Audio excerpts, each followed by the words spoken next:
Is No Other Land's Oscar victory a triumph or a loss for the Palestinian cause? And the Oscar goes to No Other Land. Instinctively, it's hard to imagine it being anything else than a win, and many people online have been ecstatic. I'm normally not too fussed about the Oscars, but I am absolutely ecstatic that No Other Land won Best Documentary, because I didn't think it would. If an Oscar is being won for this kind of film, what happens next is nailed on. You are going to go down in history as depraved monsters, and there's nothing you can do about it. The documentary has no US distribution, making it difficult for US citizens to watch it. And I have to say, as I am here, the foreign policy in this country is helping to block this path. However, critics, many of whom are Arab, say that the collaboration between the Israeli and Palestinian director normalizes Israel's occupation and muddies the line between the oppressor and the oppressed. Mohammed al-Kurd, Palestinian writer and journalist, wrote in his book Perfect Victims about the collaboration between Israelis and Palestinian filmmakers. Quote, take the genre of Israelis and Palestinians making films together. The Palestinian filmmaker is allowed on stage as their authoritative, co-signatory's charismatic sidekick. No one seems to care about the content of the film. What matters most is that the film was corrected. Discussions about the film, reviews, the way it is promoted, and our excited elevator pitches to one another all become masturbatory, reducing the film to the fact that it was a collaboration between an Israeli and a Palestinian, fulfilling the viewer's fantasy of a happy ending to an otherwise miserable story. We turn it into a fetish. Yoval Abraham, an Israeli investigative journalist and the director of No Other Land, which was filmed between 2019 and 2023, said in his Oscar speech, we made this film, Palestinians and Israelis, because together our voices are stronger. We see each other, the atrocious destruction of Gaza and its people, which must end. But many criticized these snippets. There is a different path, a political solution, without ethnic supremacy, with national rights for both of our people.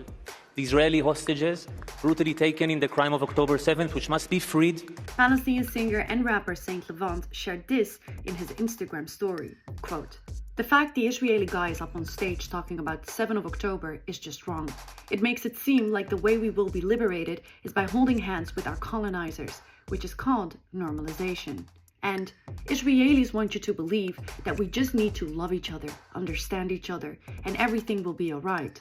They want you to believe there are two equal sides that just need to talk it out. He adds, what makes me emotional is the fact that it has to be an Israeli-Palestinian production for it to win. We need to be present alongside our oppressors to be heard.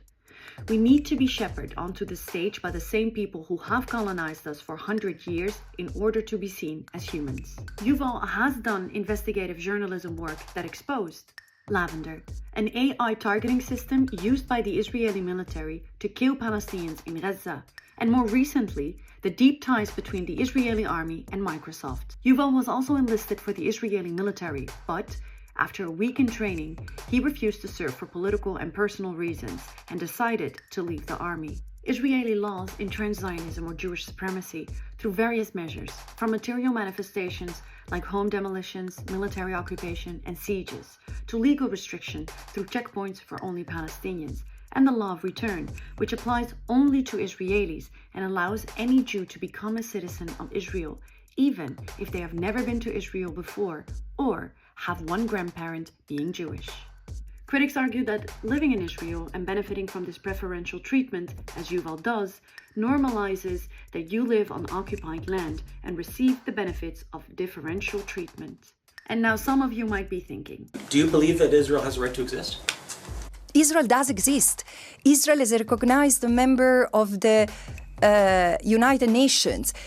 Besides this, there is not such a thing in international law like a right of a state to exist. Does Italy has a right to exist? Italy exists. Now, if tomorrow Italy and France want to merge and become Ita-France, fine, this is not up to us.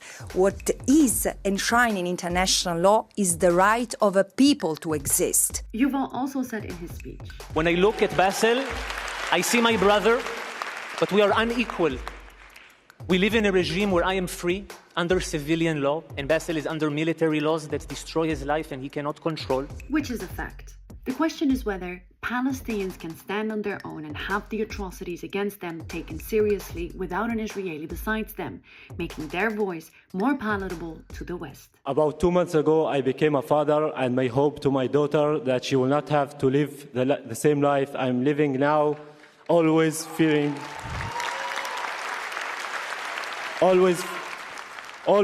settlers' violence, home demolitions, and forest spill displacements that my community, Masafir Yatta, is living and facing every day under the Israeli occupation.